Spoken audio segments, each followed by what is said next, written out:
Todos en la vida en algún momento hemos conocido a una persona que nos ha marcado profundamente, una persona que de alguna forma u otra nos ha inspirado a buscar más del Señor, a cambiar nuestro comportamiento respecto a algunos contextos de la vida, personas que genuinamente cuando entraron a nuestra vida marcaron un antes y un después en nosotros. No siempre se lo expresamos a esa persona y es bueno poder expresárselo a esas personas.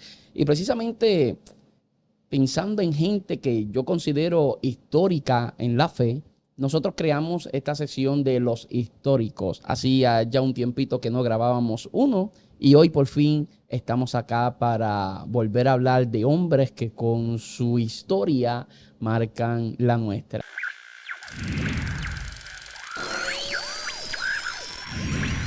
Saludos, muchas bendiciones. Mi nombre es José Luis Torres y esto es Legado. Bienvenidos a un nuevo episodio. Acá estamos nuevamente después, como antes dije, de un tiempito sin grabar uno de los históricos. Y hoy va a ser un programa sumamente edificante. Créame que este episodio del podcast va a ser muy edificante para nuestras vidas. Pero antes de que prosigamos con el episodio, quiero invitarte a que te suscribas al canal, a que revises el último episodio que hablamos acerca del noviazgo, pero si usted es una persona adulta y está ya casada, igual te puede ser de mucha bendición porque hablamos de fundamentos del noviazgo que nos acompañan hasta el matrimonio y yo creo que está chévere, está muy bueno, lo grabé con Elionor, está bastante gracioso, hay algunas partes donde nos reímos bastante, pero es sumamente edificante, un buen tiempo.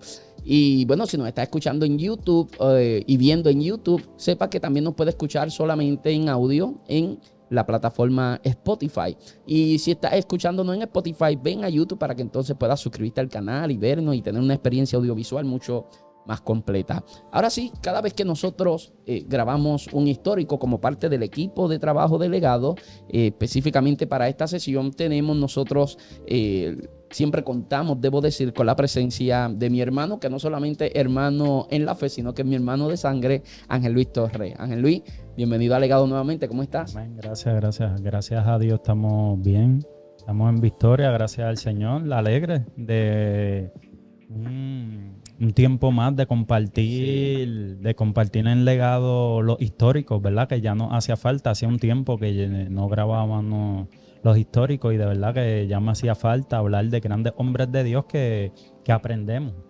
de ellos, de cómo se manejaron en la vida, cómo fueron hombres que impactaron otras almas para Cristo y de verdad que muy interesante y bien educativo y de verdad que muy poderoso. Yo creo que nosotros cuando desarrollamos la capacidad de aprender por cabeza ajena, justamente lo opuesto a la expresión popular de que nadie aprende por cabeza ajena, cuando hacemos justamente lo contrario, yo creo que eso es algo de sabio. Por eso la Biblia nos muestra no solamente lo bueno de los hombres que Dios escogió, sino que la Biblia nos muestra que Elías era un hombre sujeto a pasiones, no solamente nos muestra a un Pedro que camina sobre las aguas, nos presenta un Pedro que también se hunde en las aguas. Nos presenta la Biblia a un Pedro que con su sombra Dios sanaba enfermos y se iban los demonios, pero también la Biblia nos enseña a Pedro negando a Jesús aquel día. De manera que la Biblia nos enseña las partes muy loables, no sé si es el término correcto, ¿no? Pero la cara bonita de estos hombres, pero también nos presenta las partes donde ellos eran más vulnerables en su humanidad, donde fallaron, donde pecaron, precisamente para que nosotros aprendamos por cabeza ajena. Así que hoy comenzamos a hablar acerca de David Brainerd, Ángel Luis. ¿Quieres comenzar o quieres que arranque yo? No, arranca. Arranco yo, Sí. ok. Siempre es más fácil, ¿verdad? Porque uno tiene tiempo para pensar, a ver Exacto, cuándo y decir entro comentarios y eso. y hacer comentarios. Ok, hoy vamos a estar hablando acerca de David Brainerd, un hombre que fue un ministro que Dios le permitió ministrarle a los Pieles Rojas, que eran unos indígenas, unos nativos norteamericanos. Y precisamente su ministerio se marca como un hombre misionero que impactó profundamente a esas pequeñas tribus, ¿no? Y hablamos de un hombre que nació en el 1718 y que su vida desde los inicios podemos notar un patrón. Y es que era un hombre bastante solitario a causa de algunas cosas que sucedieron desde su temprana edad. Él nace en el 1718 y cuando nosotros miramos que ya él tenía 9 años de edad, ya a los 9 años de edad, él pierde a su padre. Cuando cumple 14 años, o sea, 5 años después, pierde a su madre y termina yéndose a vivir con unos tíos. Y desde su temprana edad comenzamos a ver que él vive una vida bastante aparte y bastante solitaria. Y la pérdida de sus padres tan a temprana edad terminará repercutiendo en que él sea una persona que enfrente ciertos desafíos emocionales a lo largo de su vida. A lo largo de su vida vamos a ver cómo él va a enfrentar unos desafíos emocionales cuya raíz precisamente es la partida prematura de su madre y la partida prematura de su padre. Y cómo él pudo o no pudo manejarlo correctamente, esa experiencia de la partida de sus padres. Eso sería algo que a él lo acompañaría por el resto de su vida. Pero es fascinante porque la historia dice que su madre era hija de un predicador, y sus tíos eran hombres piadosos. De manera que podemos ver que el contexto familiar inmediato de David Brainerd era un contexto evangélico, era un contexto de personas que amaban a Dios y personas que tenían un temor hacia las cosas de Dios. No obstante, a pesar de que David se está criando en un contexto cristiano, por decirlo de alguna manera, sí es cierto que David necesitaba tener una experiencia con Dios. Aquí quiero comenzar a hacer la primera pausa. Y es que por lo menos tú y yo venimos de contexto evangélico cristiano, familiar, debo decir, de un contexto familiar cristiano, ¿no? Y a pesar de que nosotros pudiéramos venir de familias de gente piadosa, nosotros pudiéramos como quiera desarrollar un estilo de vida que sea, en cuanto a las cosas de Dios, tibio, que sea apático o que vivamos con indiferencia hacia Dios y a las cosas de Dios. Y no es extraño hoy en día encontrarnos con jóvenes que son criados en un contexto familiar cristiano, pero que aún así viven un estilo de vida tibio, apático, o simplemente son indiferentes ante las cosas de Dios. En la vida de David vemos que el verdadero encuentro con Dios lo tiene a la edad de 20 años. La historia dice que a la edad de 20 años tiene un encuentro verdadero con Dios, porque él tenía una formación de que... La que tenían los hebreos. Sí, exacto, tenía una formación, pero él estaba estudiando también en la universidad para ser ministro. También él estaba estudiando... Discúlpame. Tú dijiste David, yo estoy pensando en David de la Biblia. No, Estás hablando de David Brainerd. Discúlpame. Fue a los 21 años. A los 21 años. Me di cuenta que era David Brainerd, ¿sabes por qué? Porque cuando dijiste a los 20 años, yo dije, a los 20 años, David, No. Tiene un encuentro con Dios verdadero, a pesar que tenía una formación, tenía una idea de quién era Dios, pero no había tenido un encuentro personal con Dios. A esa edad joven, tiene un encuentro personal con Dios, tiene un encuentro, y aparte de eso ya él estaba estudiando para ser ministro. O sea, que vemos que a pesar que él viene de un trasfondo que no fue fácil, que perdió a su madre, que perdió a su padre, supo canalizar como quiera esa pérdida de eso que tiene hacia Dios, algo positivo. Entonces claro, ya venía con una formación de sus tíos, se pone a estudiar para ser ministro y ya a la corta edad de 21 años ya tiene un encuentro con el Señor. De hecho, cuando nosotros decimos a la corta edad de 21 años, nos vamos a encontrar con muchos jóvenes que viven mucha experiencia en su adolescencia, que eventualmente termina redundando en jóvenes que viven a espaldas de Dios, que nunca quieren saber nada de Dios, que decimos a la temprana edad de 21 años, pero esto pudo haber sido mucho antes. Hubiera sido fascinante que fuera mucho antes. Y yo como padre deseo que mis hijas tengan esa experiencia con Dios mucho antes, mucho antes. ¿Por qué estoy diciendo esto? Porque a mí me parece lamentable y de alguna forma a veces somos injustos con algunos padres, ¿no? De que vemos a un muchacho rebelde que está pasando por esa etapa de rebeldía donde no tiene sometimiento ni a las cosas de Dios, ni siquiera a las cosas, a las ordenanzas de sus padres. No son jóvenes sometidos a las autoridades. En fin, viven en esa anarquía, de alguna forma poder decirlo. Y a veces decimos qué clase de padre habrá tenido, qué clase de formación habrá tenido. Y a veces nos comenzamos a ser demasiado fuertes con los padres. Y no, yo conozco personas que le han dado una buena crianza a sus hijos, que lo han criado en el temor de Dios. Y sus hijos igual han terminado viviendo un estilo de vida que no es el más alineado a los principios que sus padres le infundieron a ellos. Sin embargo, hay algo que sí es esperanzador, que cuando uno siembra principios en nuestros hijos, independientemente de lo que ellos puedan vivir, tarde que temprano, esa semilla terminará germinando un fruto. Fue precisamente lo que hizo Jocabed.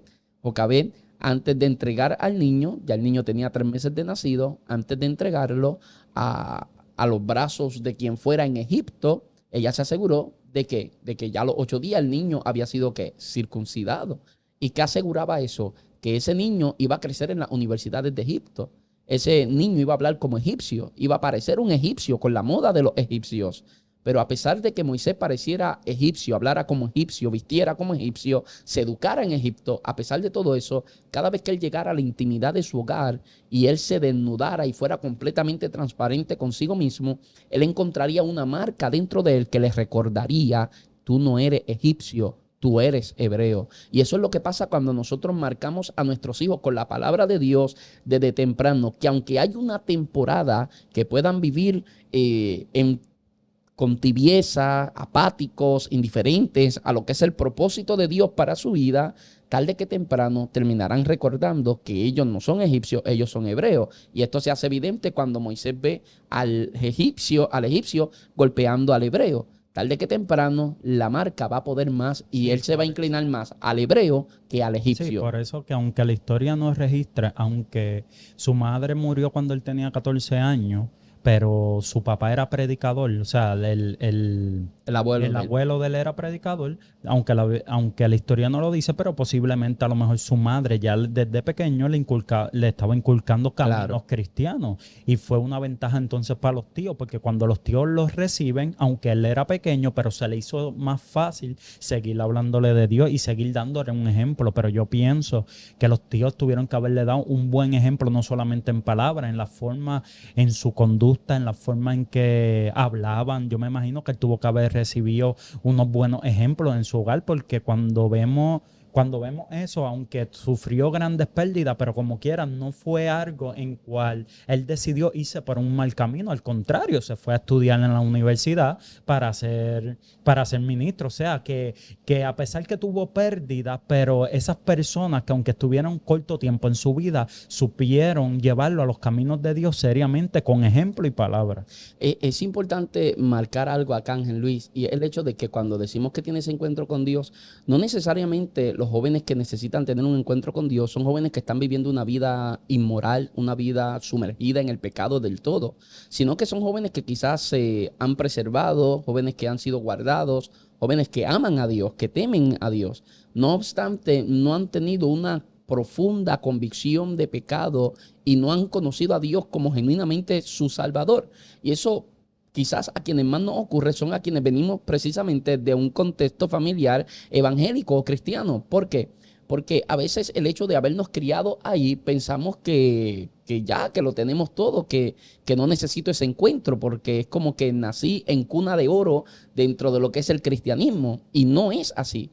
Incluso si yo haya nacido en un altar, me haya criado en un altar, cualquier cosa de esa, igual yo necesito tener un encuentro con Dios como mi Salvador.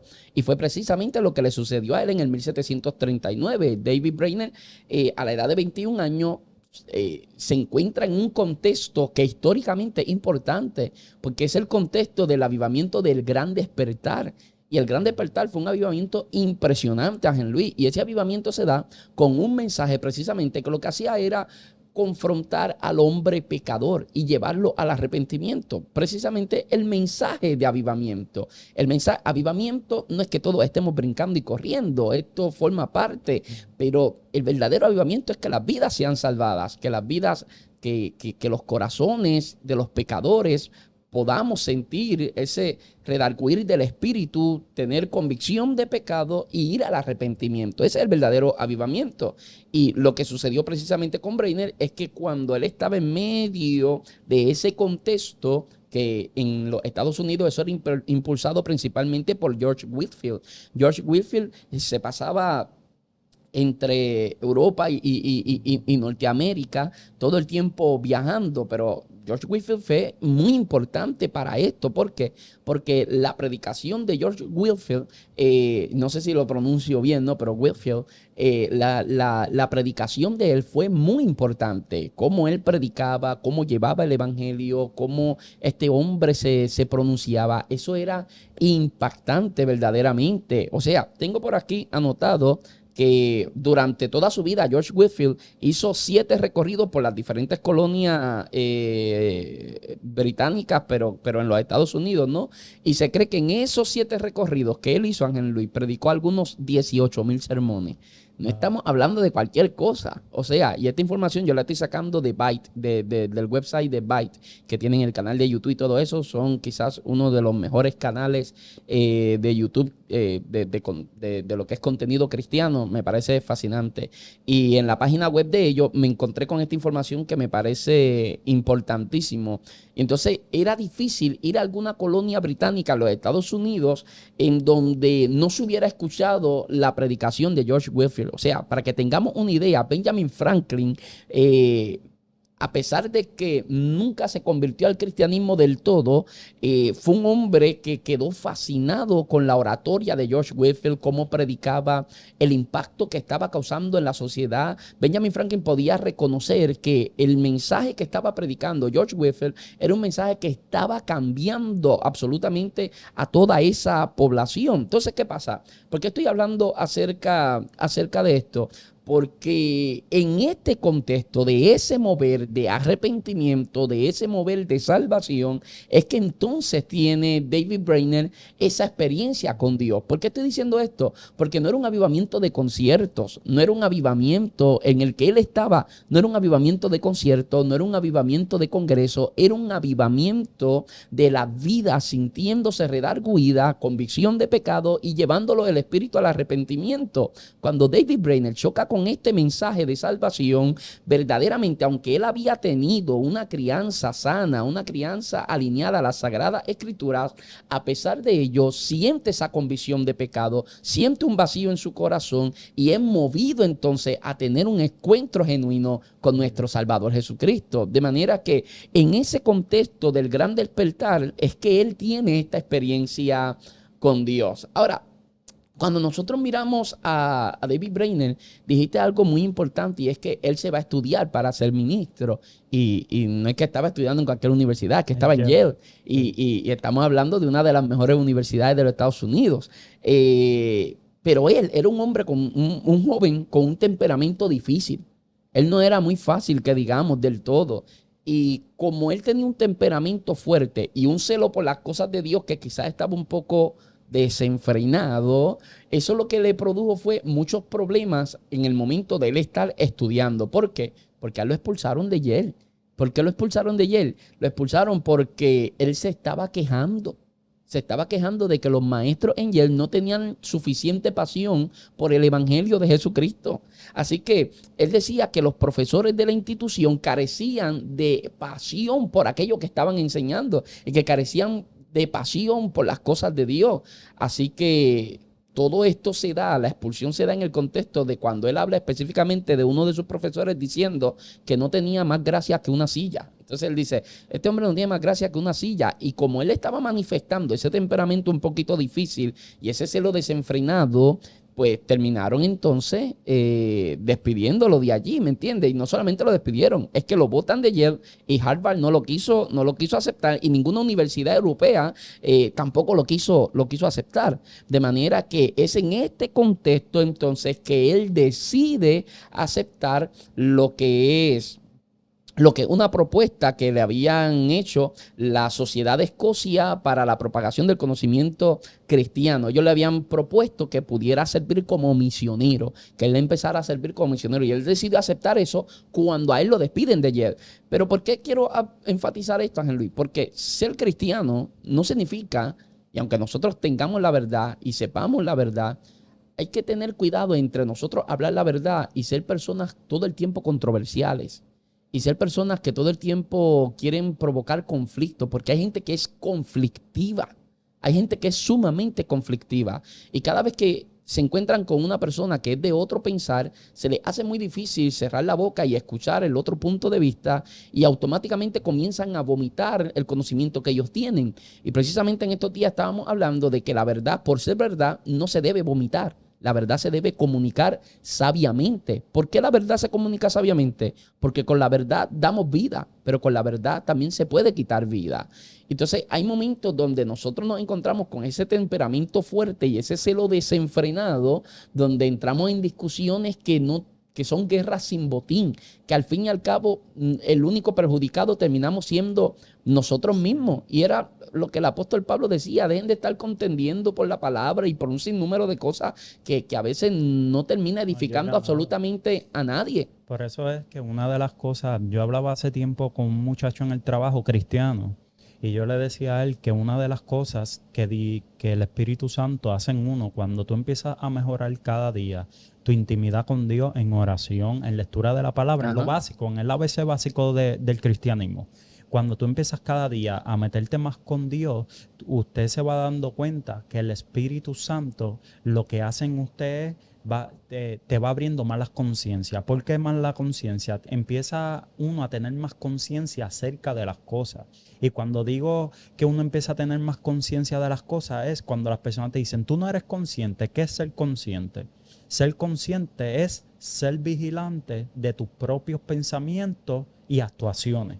Eso es lo que es ser consciente. Okay. Que el Espíritu Santo lo que hace en ti es te va poniendo que tú seas más consciente sobre las cosas. ¿Por qué? Porque entonces cuando alguien viene a preguntarte algo acerca de Dios, por ejemplo, usted está en su trabajo, que a mí me ha pasado muchas veces, y viene una persona que sabe que soy cristiano, no porque se lo he dicho, hay algo que se identifica y viene la persona y me dice: ¿tú vas a la iglesia por el comportamiento?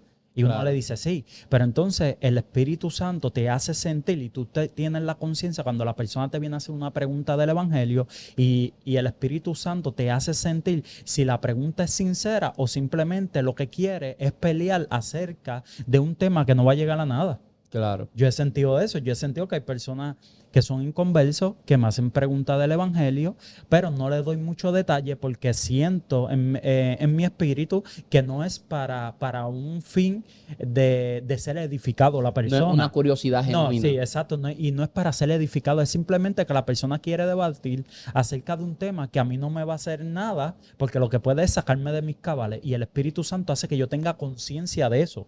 Y entonces hay personas que sí me han preguntado y tengo conciencia y el Espíritu Santo me hace sentir, sí, respóndele. Y empiezo a mencionarle la Biblia y son receptivos. Pero hay personas que simplemente no quieren ser receptivos, lo que quieren es pelear acerca de un tema a veces influenciado por el mismo enemigo, para que a veces tú te alteres en el mismo trabajo, tú te alteres, discutes y puedas llegar hasta un momento dado que discutas con la persona, no llega a la nada. Y una de las cosas que hace el Espíritu Santo es abrirte la conciencia acerca de ese tipo de cosas, ¿ves? Y uno aprende a identificar más las situaciones que a veces hasta en la misma iglesia a veces hay personas que te están diciendo algo de parte de Dios que tú sabes que no es correcto. Y tú sabes que en verdad no es lo que la persona te está diciendo y a lo mejor te está hablando de parte de Dios, pero tú por respeto no paras la personalidad. Y tú lo que haces es lo que dice la Biblia: coger lo bueno y desechar lo malo. No le dicen nada a la persona, pero todas las palabras que te dijeron no te hirieron. ¿Me estás entendiendo? Porque el Espíritu Santo te hace ser consciente de eso y tú escoges lo bueno y lo malo lo desechas. Hay preguntas que son preguntas trampa, que era lo que precisamente le hacían a Jesús. Le hacían preguntas trampa, pero Jesús era tan astuto como serpiente, aunque manso como paloma. ¿Y qué hacía Jesús? La respuesta a veces era una pregunta y respondía una pregunta con otra pregunta. ¿Por qué? Porque Jesús entendía que muchas de esas preguntas eran para ver si encontraban ocasión de hacerle caer. Eso era todo lo que estaban procurando con Jesús. No obstante, uno tiene que ser lo suficientemente sabio, lo suficientemente maduro para uno discernir y entender cuando una conversación está inclinada, como bien tú dices, para ir a la contienda en vez de ir para la edificación. Porque hay gente que pregunta pensando ya en cómo refutarte lo que todavía tú no has dicho y no porque tienen una curiosidad genuina o un deseo genuino de escucharte hablar acerca del Señor. La Biblia dice bien claro que no le echemos las perlas a los cerdos. Claro. ¿Me entiendes? Y vienen pasando en diferentes situaciones. Hay situaciones en el cual a veces las personas te preguntan cosas que tú no sabes la respuesta o simplemente no la vas a tener. Ningún erudito, ningún judío, nadie la va a tener. Pues, ¿me entiendes? Porque hay personas que me han preguntado en los trabajos, ¿y de dónde salió Dios? ¿De dónde es esto? Sí, pero- ¿De dónde? Son preguntas que yo le digo a la persona y le soy sincero, ¿sabes? No le digo, no te preocupes que yo te voy a No chequear puedes esa sacar dentro de la pregunta, fe. Sabemos ¿sabes? que Dios es Exacto. eterno. Entonces, pero las personas no entienden eso. Las personas que nunca han ido a la iglesia, porque hay personas aún en Puerto Rico que nunca han ido ni a la iglesia católica, que no tienen ni siquiera una enseñanza ni católica, nada. Yeah. Entonces, lo que tienen es lo que han escuchado de sus padres, lo que han escuchado por la televisión acerca de películas. Nada, esa es la única formación que tienen. Y a veces te preguntan, ¿de dónde existió Dios? Y te hacen preguntas del cual a veces uno como persona no te pongas a buscar la respuesta porque lo que vas es a dañar. Simplemente tú dices, bueno, esto es a través de la fe, le das lo que dice la palabra o lo que el Espíritu Santo te dé y hasta ahí. Pero no quieras buscar respuestas que no las hay. Claro. ¿Sabes qué es lo que pasa? Que la iglesia cometió un gravísimo error cuando, cuando termina la Edad Media y comienza todo lo que es el Renacimiento y en el modernismo. Algo sucede en el modernismo y es que el método científico comienza a abarcarlo todo, ¿no? El raciocinio. Y, y muchos teólogos se metieron dentro de eso para tratar de confirmar la Biblia todo el tiempo desde la ciencia. Y no necesariamente tenemos que estar probando la Biblia desde la ciencia, aunque no necesariamente la ciencia y la Biblia se contradigan. Entonces, esto es importante entenderlo, porque en estos días estaba escuchando a un muchacho que se llama es argentino, no recuerdo ahora mismo cómo se llama Teología Pop, creo que se llama su programa o su canal de YouTube, y es muy interesante. Y él estaba hablando precisamente acerca de esto, de cómo la Biblia no fue escrito desde un pensamiento científico, desde el contexto en el que se desarrolla el pensamiento o el método científico, sino que algo completamente diferente. Y a veces lo que hacemos es devaluarnos y rebajarnos a esos temas. Y lo mejor es poder identificar cuando la conversación no está llegando a nada y simplemente detenerla, ponerle una pausa y avanzar a lo próximo. La cuestión es que él era medio controversial y por eso lo terminan despidiendo a él de Yale. Y ahí es cuando recibe entonces esa propuesta, ¿no? En noviembre de 1742 de la Sociedad de Escocia para la propagación del conocimiento cristiano, que le propusieron entonces que sirviera como misionero entre las tribus indígenas americanas. Pero había un detalle, que antes de él ir de lleno al campo misionero, a él le aconsejaron que primero tenía que servir junto al lado de otro misionero que era un poco más, que era más experimentado, ¿no?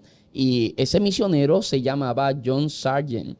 Y John Sargent era un misionero que le serviría a él como mentor, al menos en esa experiencia primera que él podía tener. Entonces, al lado de John Sargent, él lo que iba a tener era la oportunidad de estudiar la lengua de alguna de las tribus allí y poder aprender a ministrar, a llegarle, a estar cerca de los nativos. ¿Por qué digo administrar o a llegarle y a estar cerca de los nativos? Porque es lo mismo que nos sucede a nosotros. No es lo mismo ministrar aquí en Puerto Rico que ministrar en una iglesia que es multicultural o ministrar en la otra parte del mundo. El contexto cultural afecta definitivamente la forma en cómo nosotros tenemos que ministrarle a las personas. Porque hay personas que son más eufóricas, hay personas que son menos eufóricas, el lenguaje, el contexto cultural en general, todo eso afecta. Y a través de la experiencia al lado de quien era John Sargent, ese misionero, pues él comenzaría a dar esos primeros pasos y aprendería un poco acerca de algunas de las lenguas, pero también aprendería entonces a cómo adentrarse entre ellos y a ministrar. Pero luego de eso, cuando él decidió responder al llamado de Dios, algo estaba sucediendo, y es que el cuerpo de él era débil. Él era bastante susceptible a las enfermedades. Era un hombre que continuamente se enfermaba mucho. Y no sé si alguna vez tú has conocido personas así, que Sí, tienen muchas condiciones o que son fáciles de enfermarse. Y en el sí. caso de él, pues él era así. Sí, de hecho, cuando tú empiezas a leer la historia de él en el libro de Orlando Boyer, tú te Ujú. das cuenta que la historia empieza diciendo cierto joven de cuerpo enjuto, enjuto, es que es bien difícil. Ajá, Que eso cuando tú buscas la definición, lo que quiere decir que era una persona bien delgada. claro. Delgada, entonces, ¿qué pasa? Él era bien delgado. Y al ser delgado, como era una persona también que luego empezó, ayunaba mucho, oraba mucho, pues al ser una persona delgada, no alimentarse bien, pues lo que hacía era, consiguiente a eso, caía mucho enfermo. Cada rato estaba Claro. enfermo, porque al ser una persona muy delgada, y eso también, es que estas historias nos hablan de todos los aspectos de nuestra vida. Eso también Claro. pasa hasta con los mismos predicadores. Vemos predicadores que se envuelven mucho en el ministerio y descuidan su salud. Entonces, una Sí. cosa, ¿sabes? A veces Dios, la salud es un regalo de parte de Dios, pero nosotros tenemos que mantenerla. Hay personas Somos el cuerpo, el templo del Espíritu hay Santo. personas que luego le dicen al Señor, luego predican en todos lados, comen a cualquier hora, lo que sea, y luego le dicen al Señor, pero Señor, como yo cargo enfermo con una enfermedad si yo me paso predicando? Pero eso no es culpa de Dios, ¿sabes? Ya. Tú tienes que aprender a cuidarte. Tú puedes estar en el ministerio, seguro, si Dios te llamó a un ministerio, pero tú tienes que ser buen administrador del tiempo, buen administrador Claro. del tiempo y saber administrar cuando tú vas a comer tus comidas, cuando vas a sacar tiempo. Por eso Gigi Ávila, que el Señor lo bendiga, era una persona que se encerraba a ayunar y a orar, pero lo hacía todo con buena administración del tiempo. Hablaba con su esposa porque tenía hijos y tenía una familia, pero hablaba con su esposa y le decía, tanto tiempo voy a estar orando y voy a hacer esto, pero toma este cheque que para las cuentas, toma esto que para que Y haga aún así esto. hubo repercusiones después. Sí, Aún así pero hubo ¿qué pasa? Que repercusiones. a veces a él le pasaba eso, era una persona bien delgada, lo que hacía era ayunar, Sí. ayunar y no se cuidaba. Eso que dijiste es bien interesante y te voy a decir por qué. Alguna vez, alguna vez yo escuché a un pastor diciendo que salió de una cruzada de milagros y que cuando salió del evento donde se habían sanado muchas personas, él junto con su equipo se sentaron todos así en una mesa y comenzaron todos a comer, pero estaban comiendo comida fuerte tarde en la noche.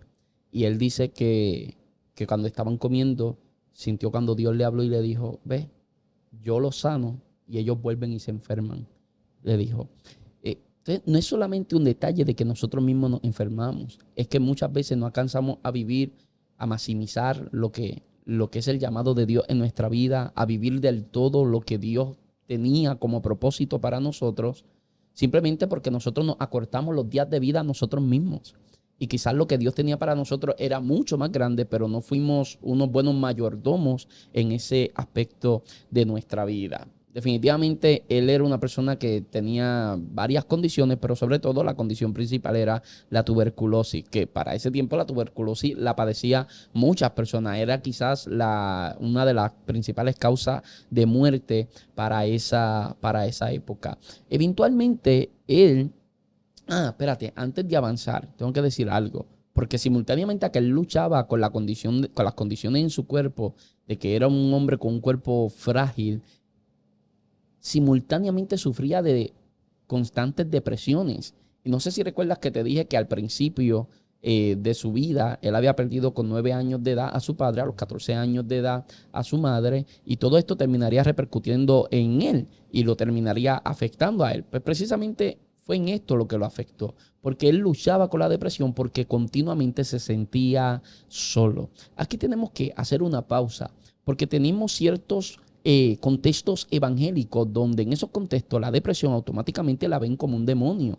Y yo no dudo de eso, o sea, yo he tenido que trabajar con eso, pero, pero no todo es demonio. No todo es demonio. Hay áreas de nuestra alma, hay una parte emocional con la que nosotros tenemos que aprender a trabajar. Hay ciertas cosas en nuestra vida que nosotros tenemos que aprender a sanar. Y no necesariamente tiene que ver con demonio, tiene que ver con un proceso con el que nosotros tenemos que trabajar. Áreas de nuestra vida que nosotros tenemos que sanar, puertas que aún tenemos abiertas que tenemos que cerrar y puntos ciegos que todavía tenemos, variables que no hemos considerado en la vida y por eso desde nuestra posición tenemos una percepción que lo que hace afectándonos a nosotros mismos emocionalmente. Y son muchos los pastores que yo he visto que pasan por depresión o que están en una continua depresión. Yo he conocido evangelistas que están depresivos, que pasan por depresión. Y antes me decía esto, yo hubiera pensado, ¿qué está pasando? Eso está mal. No, hombres de Dios pasan por depresión. Tenemos en el libro de los Reyes a un Elías que estaba depresivo, encerrado en una cueva. Eso era una pequeña depresión que él estaba pasando. Y todos en algún momento hemos pasado por eso, pero él continuamente estaba luchando con depresiones por causa de la soledad. Y nosotros como ministros tenemos que ser lo suficientemente honestos. En ese momento nosotros necesitamos abrir nuestro corazón, hacer catarsis. Y hacer catarsis frente a las personas correctas. A pesar de ser ministros, tenemos que hacer una pausa en nuestra agenda y ocuparnos de nosotros mismos en ese momento. No es una cuestión de ser egoísta, es una cuestión de que cómo puedo vivir yo ayudando a restaurar la vida de otros cuando todavía yo me estoy hundiendo cada vez más dentro de mí mismo por problemas emocionales con los que todavía no he trabajado, por asuntos del pasado no resueltos dentro de mí. Entonces yo tengo que trabajar con eso. A veces hay que frenar la agenda, a veces tengo que buscar una ayuda, tengo que sentarme a hablar con alguien, pero para eso tengo que vencer el orgullo. Como ministros tenemos que aplastar ese orgullo y entender, yo también necesito ayuda. Yo he ayudado a otros y de la misma forma que no he condenado a otro por pedir ayuda, ¿por qué voy a sentirme incómodo yo por tener que pedir ayuda a otro compañero ministro y decirle, mira, me siento mal, estoy atravesando por una leve depresión por esta situación específica? Todos en algún momento necesitamos ayuda y eso es muy importante. Mientras él está en eso, eventualmente él termina dejando al misionero que era su mentor, y es cuando entonces él decide irse a vivir entre esas tribus cercanas, ¿no? Se mudó a una tienda indígena en Count Amic, en Nueva York. Y esto no era necesariamente un hotel, o sea, no era un lugar ideal al que todo el mundo quisiera ir, sentarse, vivir, establecerse, ejercer su ministerio allí. No. Pero a pesar de que no era un lugar cómodo, a pesar de que era un lugar un poquito difícil, esto por lo menos le eliminaba a él la necesidad de estar viajando a diario, que eso también terminaba afectando a él su condición física. Quiero hablar también porque el libro menciona, antes, para ir un poco atrás, antes que él hiciera eso, dice Orlando Boyer que en un momento dado, en un día que él estaba muy cansado, llega a un lugar donde se le conoce como una floresta, que es un lugar donde él llega, una floresta es donde es un bosque donde hay muchos árboles, pero él estaba perdido. Él llega a ese lugar, él estaba perdido, no sabe para dónde va y ya el sol estaba declinando y ya iba a ser de noche. Pero dice la historia que cuando él va llegando, él lo que hace es se baja de su caballo, se acuesta y empieza a orar. Empieza a orarle al Señor por los indios. Entonces, ¿qué pasa? Él no se había dado cuenta y los indios de pieles rojas lo habían perseguido silenciosamente y él no se había dado cuenta. Entonces, cuando lo están mirando para ver qué él hacía, porque lo veían hablando como solo. Entonces, cuando se están acercando silenciosamente, ellos habían acordado matarlo, lo querían matar. Entonces, él está orando.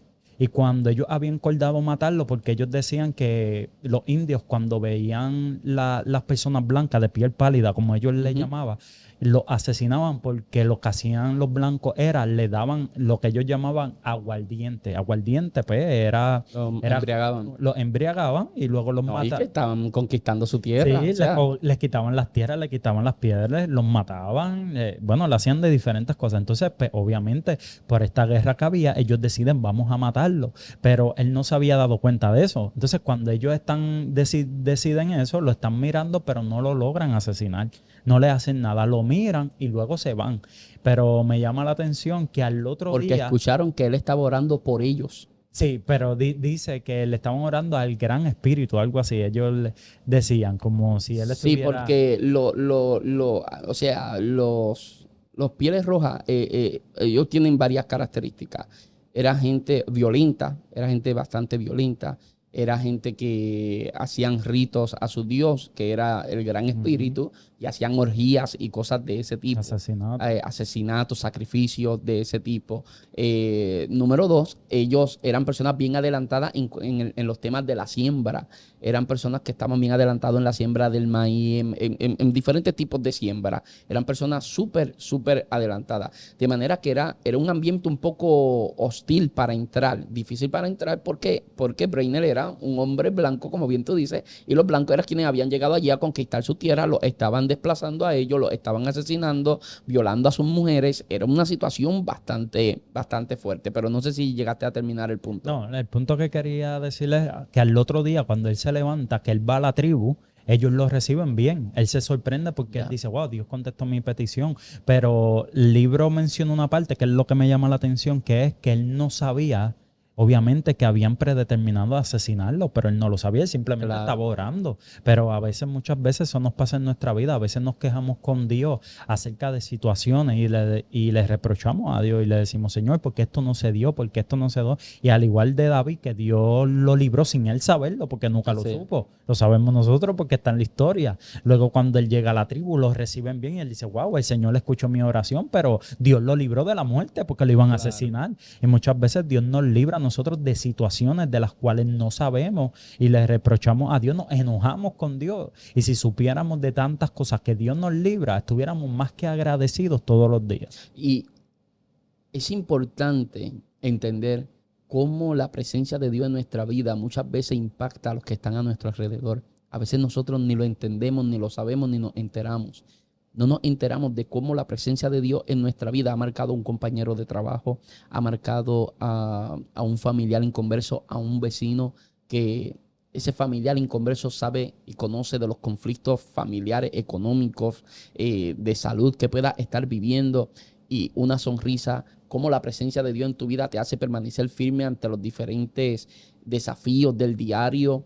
Y nosotros no somos conscientes de cómo hay vidas que continuamente están siendo profundamente impactadas por la presencia de Dios que habita en nuestra vida. Cuando nosotros estamos a veces en el supermercado y alguien te cuenta su problema, esa persona te está contando su problema, pero es porque esa persona en su espíritu puede percibir quizás que tú posees lo necesario, cargas la palabra necesaria para impactar su vida. En muchas ocasiones nosotros nos hemos encontrado en esa situación y no hemos podido detectar que es que la presencia de Dios en nuestra vida está impactando poderosamente la vida de alguien que está en profunda necesidad. Cuando él se acerca a estas tribus y él se comienza a vivir cerca de ellos, cuando él está allí hay algo fascinante, porque a pesar de que no está en un lugar que sea cómodo para vivir, le permite no tener que estar haciendo muchos viajes, lo cual deterioraba aún más su salud. Número dos, le permitió a él vivir mucho más cerca de esas personas que él estaba tratando de evangelizar para conocer mejor su cultura, sus modismos, la forma en la que ellos vivían el diario, para poder adentrarse poco a poco, y podían entonces también de paso aprender el idioma de ellos. ¿Por qué? Porque el idioma que él había aprendido con John Sargent, que había sido el misionero que lo había instruido a él, y cambiaba, habían diferentes tribus con diferentes dialectos, de manera que ahora él tenía que aprender ese nuevo idioma con estas personas. Entonces hay tres cosas que resaltar aquí que David Brainerd está haciendo sumamente bien. Número uno, él está haciendo las cosas entendiendo cuáles eran sus limitaciones, pero aún así dando el máximo de sí mismo. Número uno, dar lo máximo de mí, pero entendiendo cuáles son mis limitaciones. ¿Por qué?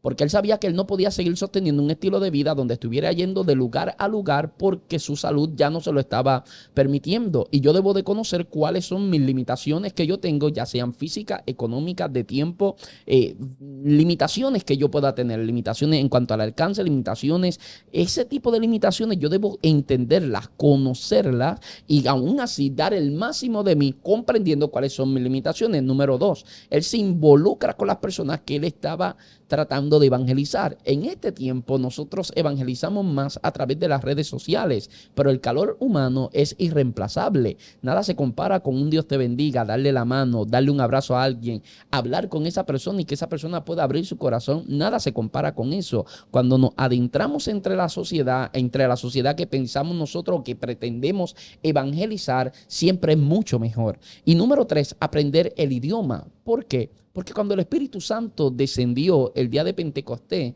el Espíritu Santo le dio a los cristianos que estaban allí la habilidad de hablar en el idioma de los que estaban allí, para que los que estaban allí entendieran. Note, no es que el Espíritu Santo le dio a los que estaban allí la habilidad de entender lo que los cristianos estaban diciendo. No, fue al revés, porque Dios siempre va a trabajar con nosotros de manera que nosotros nos comuniquemos en el lenguaje que la gente que está a nuestro alrededor puedan entender. Por eso es importante nosotros conocer cuál es el idioma actual. Y aunque la gente me dirá, José Luis, pero es que todos aquí hablamos en español, acá donde vivimos, claro, pero conocer cuál es el idioma, el vocabulario generacional, conocer cuál es ese vocabulario para nosotros poder adentrarnos y hablar en el idioma que la gente puede entender con un vocabulario que sea oportuno para ese target que nosotros tenemos identificado.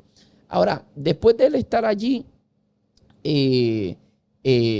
en ese lugar, en Count Amic, debo decir, él se mudó a la frontera y fue a las bifurcaciones del río Delaware al norte de Bethlehem, que eso es en Pensilvania, para entonces él estar allí sirviendo, pero él estaba sirviendo en solitario, no andaba con un equipo de misioneros, pero él necesitaba de un traductor y es ahí donde entonces en esa región el dialecto era completamente diferente, como habíamos hablado ahorita, y allí él conoció a Moses Tatami. Moses Tatami, él se convertiría en su traductor y precisamente en el primer converso de su ministerio. ¿Por qué es importante decir esto? Que se convirtió en su traductor y después eventualmente en el primer converso de su ministerio. Bueno, sencillo, porque a veces él tenía que hacer uso de traductores que no necesariamente eran personas que compartían la misma fe de él. De hecho, tú me contaste algo hace un rato interesante. De hecho, habían situaciones donde como él brincaba de tribu en tribu y eran diferentes idiomas, pues a veces cuando él encontraba personas que eran intérpretes, muchas veces encontraba personas que eran intérpretes y cuando él predicaba, en el momento de predicar y que la persona hiciera de intérprete, la persona estaba borracha. Wow. Eso mismo dice la historia, la persona estaba borracha y aún así, dice la historia, aún así, la persona casi no podía decir correctamente lo que David quería decir. Y claro, aún así Dios se movía de un nivel extraordinario, porque algo que quiero mover también, que quiero apuntar también es que en un momento dado, él le cogió el gusto a la oración de manera sobrenatural. Él empezó a orar y decía que pasaba días en ayuno y en oración. Por eso es que su salud también se deterioraba cada vez más. Entonces, ¿qué pasa? Él se pasaba horas orando por los indios. Se pasaba horas orando. Y en un momento dado pensó que ese era el ministerio de él, ser intercesor por las almas de los perdidos, porque él decía, a veces pasaba tantas horas orando por los cristianos y por los indios. Él decía, por las dos personas me pasaba orando tanto que a veces en días donde no hacía sol y había brisa, sudaba tanto que era como si se hubiera llovido. Y entonces intercedía tanto que empezó a encontrar una comunión en oración con Dios tan profunda, que el Señor en un momento dado, él dijo, Señor, permíteme interceder por las almas. Pero él se dio cuenta que el Señor tenía algo más. No era solamente intercesión. El Señor le dijo, no, yo quiero que tú vayas y les prediques, ¿sabes? Yo quiero que tú seas el instrumento que yo voy a usar porque tú eres el que te has puesto a la brecha y eres el instrumento. Y esto también es bien importante. ¿Por qué? Porque muchas veces vemos... El punto que quiero tocar aquí ahora es que a veces vemos el ministerio de intercesión como muy poco. A veces vemos como el ministerio del evangelismo, el que profetiza, el que enseña, lo vemos en alta estima, pero el que es intercesor, a veces decimos los intercedores y lo ponemos como algo pequeño cuando no es así. ¿Sabes? Hay personas que se han convertido en tus prédicas y tú no has estado en los mejores momentos espirituales tuyos. pero Claro. Dios ha tenido personas orando por ti, clamando por ti, ayunando por ti, y Dios se ha glorificado. Y yo me atrevo a decir que hay predicadores que hasta se han bajado y en su mismo interior, hablándose ellos mismos, dicen, wow, Señor, como vi tu gloria hoy, y ni siquiera tuve sea por no simplemente por un pecado, sea por el tiempo, porque tenemos familia, tenemos hijos.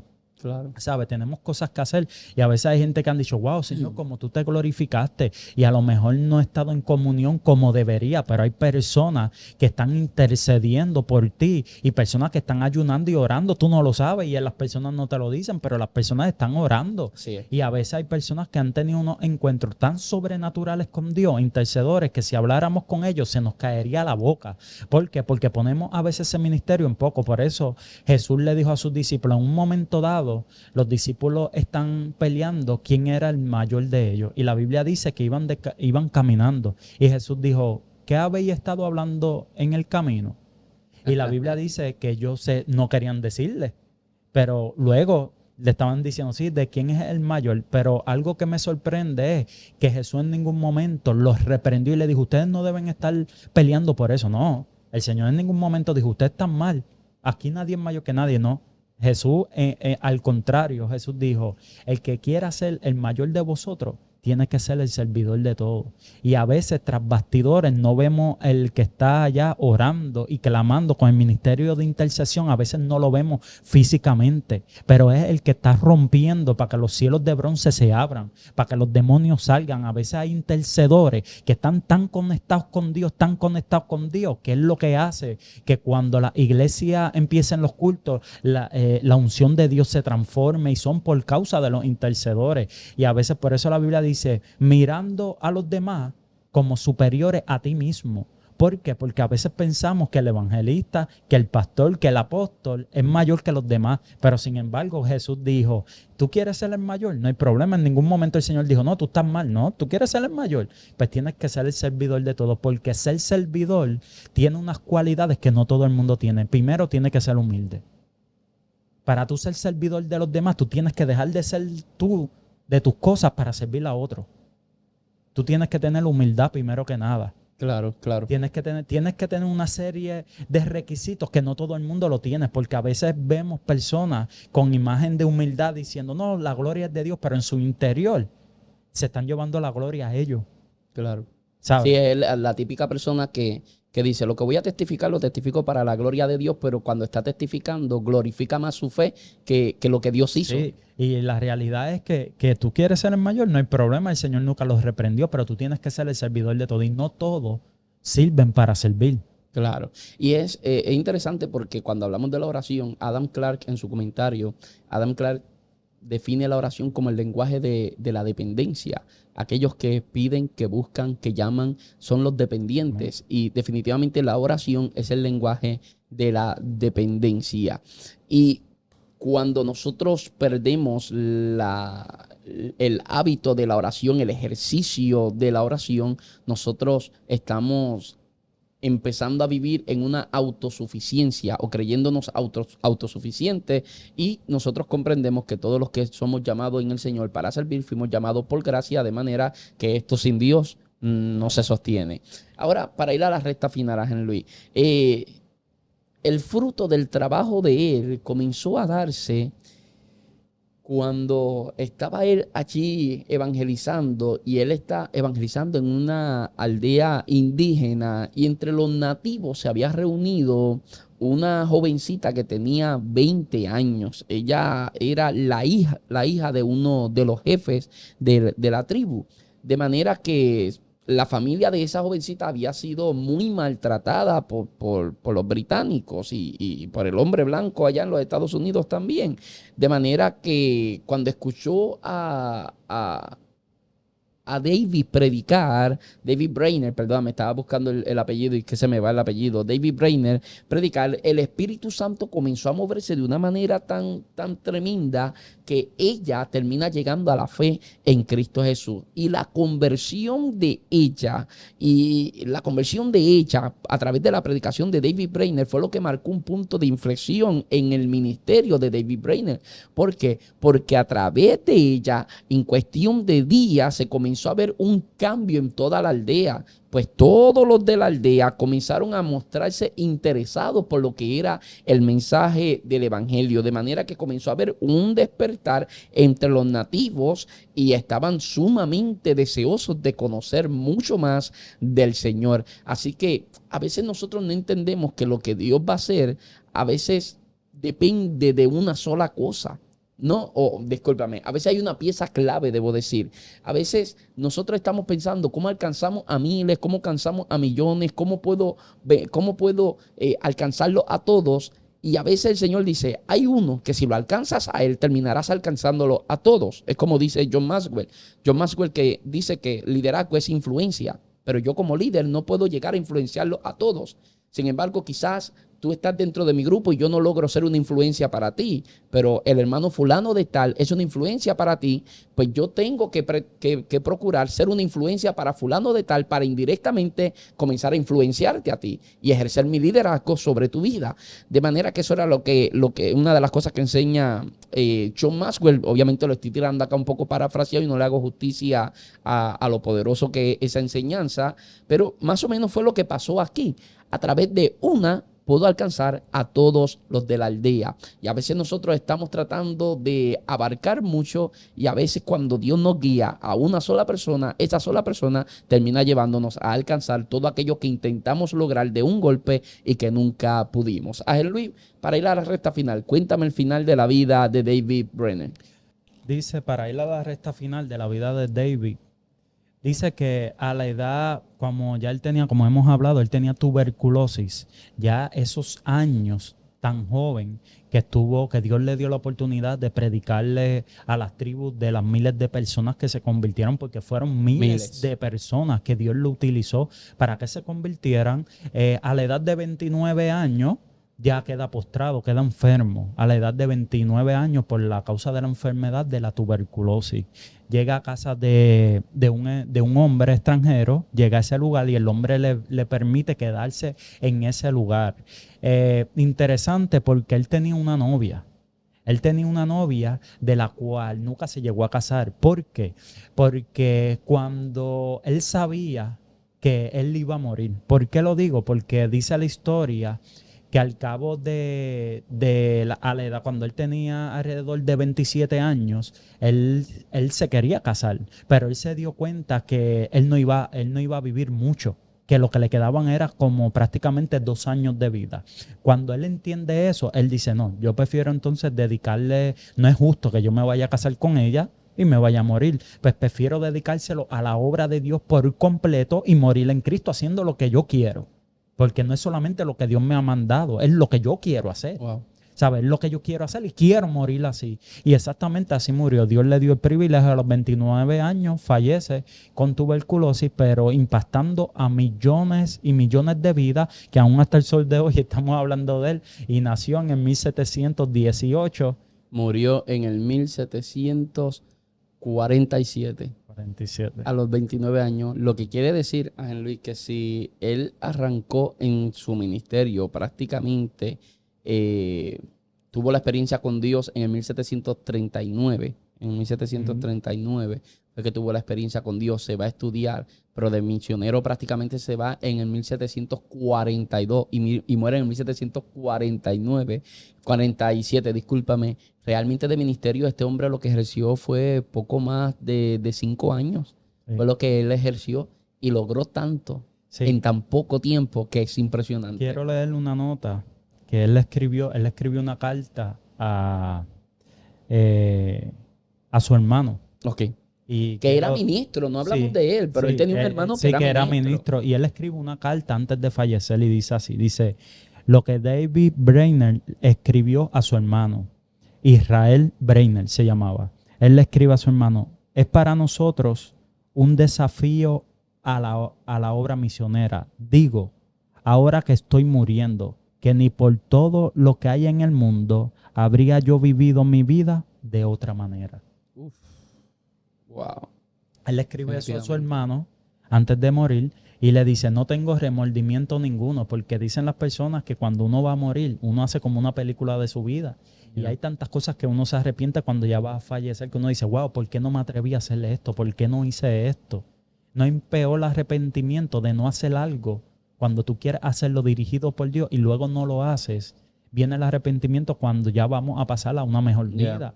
Y él le escribe a su hermano, ¿sabes qué? Por nada del mundo me arrepiento todo lo que pasé, cada lágrima, cada cosa que pasé, en cada tribu valió la pena y no hubiese cambiado mi vida por nada del mundo ni por todas las riquezas. Bueno, ni aún por casarse hubiera cambiado. Escribe, hubiera cambiado mi vida, sino que estoy satisfecho con todo lo que Dios me permitió hacer. Qué lindo es poder vivir la vida de tal manera que al final del día no tengas nada de qué arrepentirte, ¿no? Que de lo único que él se arrepentía, y esto lo dijo él cuando tenía 25 años, no tengo exactamente aquí anotadas las palabras, pero cuando él tenía 25 años, él se sentía mal del poco tiempo que le había dedicado a Dios. Se sentía mal. Por eso, como que él hubiera deseado desde antes haber dedicado más su vida a Dios y a las cosas del Señor, entiéndase, al ministerio. Impresionante, Luis, la vida de David Brainerd. Definitivamente nos quedamos con grandes lecciones de la vida de este hombre de Dios que sobre todo nos confronta cómo en tan poco tiempo logró tanto. Y mata muchas de nuestras excusas, que siempre encontramos una excusa por qué no estamos haciendo las cosas, y tenemos una persona que tenía 1000 excusas, o debo decir 1000 razones para no hacer todo lo que hizo, pero nunca utilizó las razones como una excusa para dejar de hacer lo que tenía que hacer para Dios. Igual hizo lo que tenía que hacer, aunque tenía razones para no hacerlo. Ángel Luis, gracias por estar acá. Sí, un privilegio cada vez hablar de grandes hombres de Dios que alimentan nuestra vida, ¿verdad? Para aprender de ellos y ser agradecido, ¿verdad? Porque estamos viviendo un tiempo donde definitivamente es un tiempo de aunque están pasando muchas cosas en el mundo, pero sabemos que eso habla de la venida de Cristo. Así es. Sabemos que Cristo viene y esto nos inspira a que cada día estemos más metido con Dios, que el fuego del Espíritu arde en nosotros, ¿verdad? Que ese primer amor nunca se vaya, que cuando hablamos del primer amor lo que hablamos es de esa emoción cuando vamos a la iglesia, un día, un del domingo, enamoramiento, del compromiso, de esa la pasión. expectativa que tenemos, que a veces esa expectativa al pasar del tiempo, con la familia, los trabajos, a veces esa expectativa se va. Y a veces antes cuando no teníamos familia, esa expectativa de que hoy es domingo, hoy Dios va a hacer algo y Dios se glorificaba, esa expectativa era llenada por el poder de Dios. Pero todo eso se nos va yendo, ¿verdad? Y de verdad que esto es motivo de buscar cada día más a Dios, sabiendo que Cristo viene y haciendo lo que Dios nos ha mandado, ¿verdad? Y sin miedo a tener fe. Porque Dios lo que premia es la fe. Aquí en el cristianismo no hay, es que, pues, ¿verdad? No es a través de la fe que Dios se glorifica. No hay una manera, aquí no hay intento. ¿Tuviste fe o no tuviste fe? Claro. Y es lo que Dios ve. Bueno, gracias Ángel Luis, de verdad que ha sido un tiempo hermoso. Amén. Y esperamos en Dios que cada uno de los que han estado al otro lado hayan disfrutado de este episodio. Por lo menos yo lo he disfrutado Amén. Mucho. Y espero que haya sido de mucha bendición a la vida de cada uno de ustedes. Por lo demás, será hasta una próxima oportunidad. Dios les guarde, Dios les bendiga. Será hasta la próxima. Amén.